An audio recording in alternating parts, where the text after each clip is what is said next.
In a small community called Arawona, there lived a young couple, Kunle and Abike. They were newly married, full of dreams and energy, but not rich. Kunle had always loved the soil. He believed farming was a gift from God. He would wake up early to check the land, plant crops, and smile at the sound of birds singing across the wide farmland. Abike, on the other hand, had always dreamed of being a teacher. From her teenage years, she loved helping children read and write.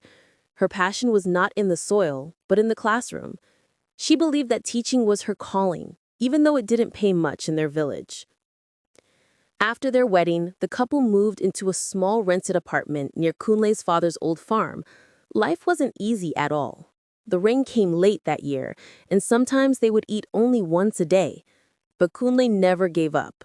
He would say to Abike, "My love, this farm will feed us one day. Just give it time." Abike would smile weakly and say, "I believe you, Kunle, but I still wish I could teach, even if it's just the village children under a mango tree."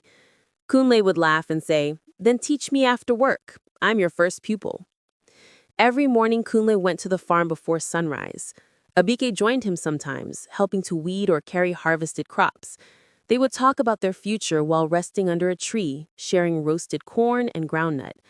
Abike always said she wanted to have a small school beside their house one day.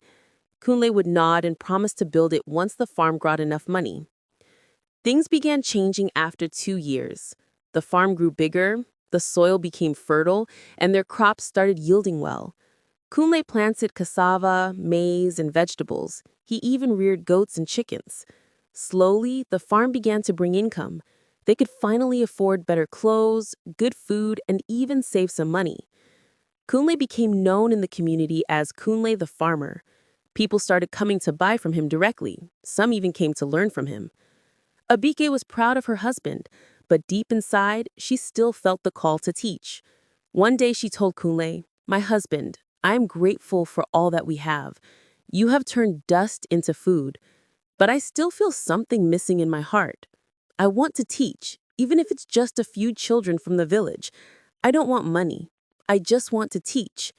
Kunle looked at her gently, smiled, and said, "Abike, my love, the farm pays all our bills. It keeps us alive. But if teaching makes you happy, then do it. We will balance both." That night, they prayed together. The next morning, Abike gathered 10 children in the village. She began teaching them under a big mango tree, using a small blackboard she borrowed from the church. Kunle would drop her there before heading to the farm. People started noticing the change. The children were learning fast, and Abike's small class became popular. Parents began bringing foodstuff as appreciation. Some brought eggs, cassava, even palm oil.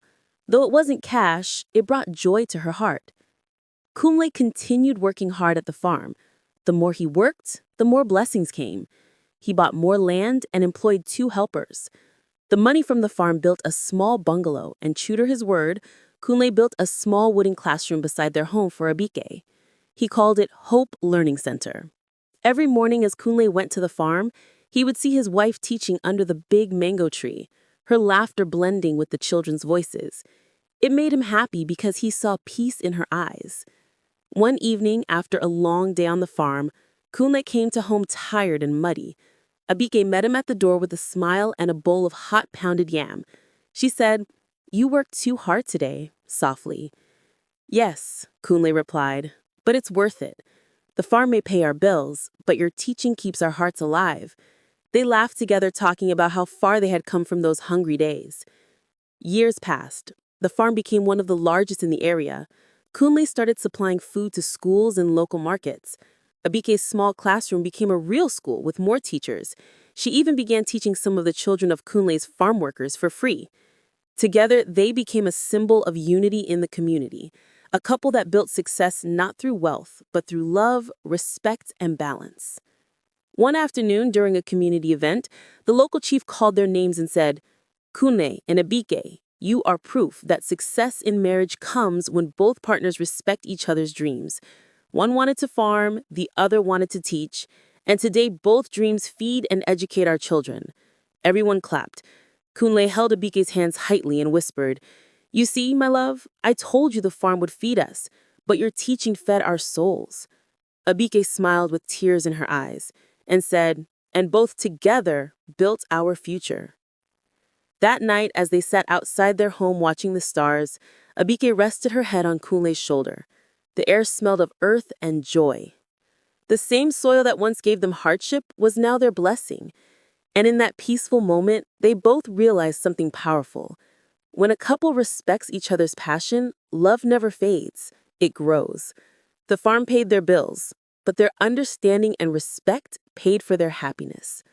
And so their story became an example for other young couples in the village. People started saying, be like Kunle and Abike. One grows the food, the other grows the mind. It was true. They had built not just a family, but a legacy, showing the world that love is not about who earns more or whose dream shines brighter, but about walking together, hand in hand, until both dreams come alive.